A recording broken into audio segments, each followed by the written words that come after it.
How did Cory look today in his first practice back?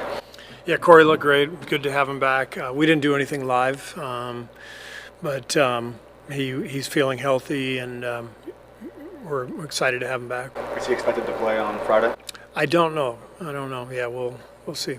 I know you talked about Rudy last week, but it's a new week, so I'm going to ask you again. How has he looked, and how has he been fitting in with the team as he's trying to get that rust? Yeah, Rudy's been solid. He's been around obviously for a long time. He's a skilled player. He's got good size. Picks everything up because he's seen everything over the course of his career. But he's had a good camp. Hasn't Draymond been able to do anything, or is he still just status quo? Yeah, still rehabbing, but he's able to work on his conditioning and his body and stuff. So he's getting plenty done, but has not practiced yet. How about Rodney McGruder? I know that he was in concussion protocol. Any update with him? Doing better, and I think he's in the latter stages of the concussion protocol now. But nothing on the court as far as contact. Things like that. Not with the team. Yeah, nothing in practice. Hey Steve, got kind of a more granular question for you. You guys took 27% of your shots at the rim last season. That was by far the lowest rate of your tenure. Is that something you guys are going to focus on more this season? Obviously, it's based on personnel, scheme, all right. that. You guys are only going to be so much of a rim pressure team. But I'm just wondering if you guys are emphasizing that a little more leading up to the regular season. Well, we don't necessarily tell the guys, hey, we want to improve our percentage, but it is something we always want to do, is try to put pressure on the rim. And as Kuminga continues to develop and grow, and he gets more time, that number should go up. But if we execute offensively, we've never been a team that had a ton of finishing at the rim, other than I'm talking about from the center position, other than maybe JaVale and Bogut some on lobs. But for the most part, with Loon and Draymond, we kind of play inside out and obviously shoot a ton. But the more we can get to the rim, the better. Some of it comes from personnel, some of it is execution. Coach, you somewhat touched on what I wanted to ask about. Kuminga and Moody, they both have developed a lot over the offseason. Do you see them having an even bigger role this season, or are you still just filling out the guys and the personnel to see who fits where when? Well, they're both having really good training camps. And that's the important thing, is that they continue to grow and develop, and they're putting the work in, and they have great approaches, great attitudes, and then this is a profession where it's a merit-based deal. Like, whoever plays best will get the minutes, and we got a lot of guys playing really well, so everyone's got to earn it. Steve, I know you talked about this a little bit yesterday, but what were your thoughts when you first learned that the team was going to sign Garuba, and what do you think he can bring this season? I was really excited. I've liked Garuba, the last couple of years watching him in Houston. He's got a little bit of sort of a Draymond-Loon type game, not necessarily the most athletic, but really smart, good passer, good dribble handoff guy, excellent defensively. He's a very intriguing player, so I'm really, really excited about having him, as one of our two ways. And he's still very young. I think he's 21, so good young prospect, and I think this is a good fit for him here. Probably a better fit than Houston, given just how many young guys they were trying to bring along at the same time. And you look at our club now, we have a heavy veteran presence, and he can learn from a couple guys in Loon and Draymond who he can emulate.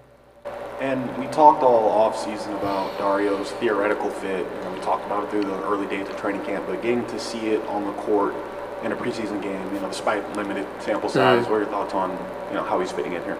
Yeah, Dario's perfect fit. He's been great. I think now that he's got his legs underneath him, he's and a feel for how we play. He's getting better and better every day.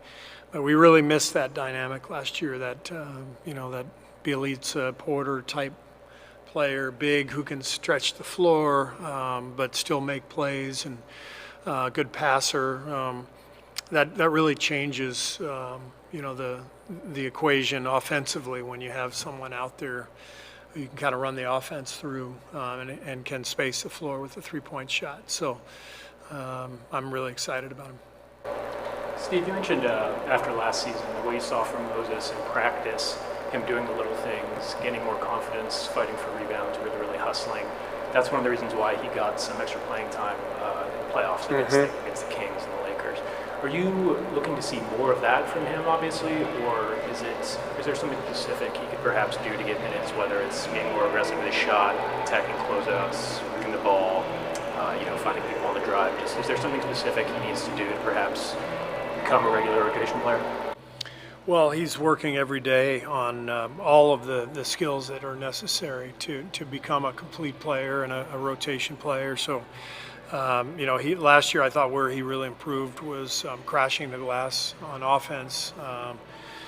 He did a great job of that in the playoffs. He's still learning a lot of the skills necessary to be a wing, a guard, who's going to handle the ball. And in our offense, there's a lot of movement. You got to recognize patterns. If Steph's in the corner and you're at the wing, you got to cut through and create that space for Steph. So that's an example of something we're working with him on, recognizing all that stuff. And it just takes time. This is a different game here. The NBA, it's not something that you adapt to easily right away, especially if with just 1 year in college. So he's still working on all that stuff, and as he gets better and better, with his recognition of all that stuff, then he's got a better and better chance to play. Behind the scenes with Cory, what have you seen from him as far as like veteran leadership and mentorship for someone like Brandin and stuff while he gets back to the court? Yeah, Cory's just a great human being. I mean, he's a great teammate. He's been through what Brandin has gone through already.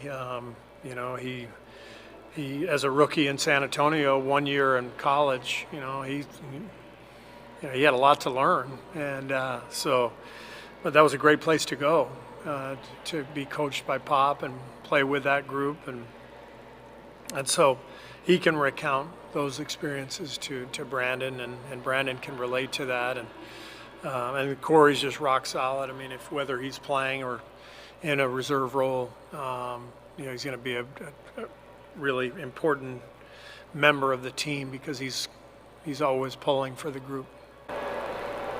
Obviously, Jonathan Kuminga's rebounding has been a massive emphasis for you guys, and he even mentioned it himself in the offseason and media day. So that's something he was really focusing on. Another thing you've mentioned is that he needs to get better as a decision maker and a finisher, catching on the roll, making plays in the short roll. What are you seeing from him in that respect over training camp and just as recently? He's been rebounding better. He had 8 boards against the Lakers game 1, and that was good to see. He looked comfortable with his shot.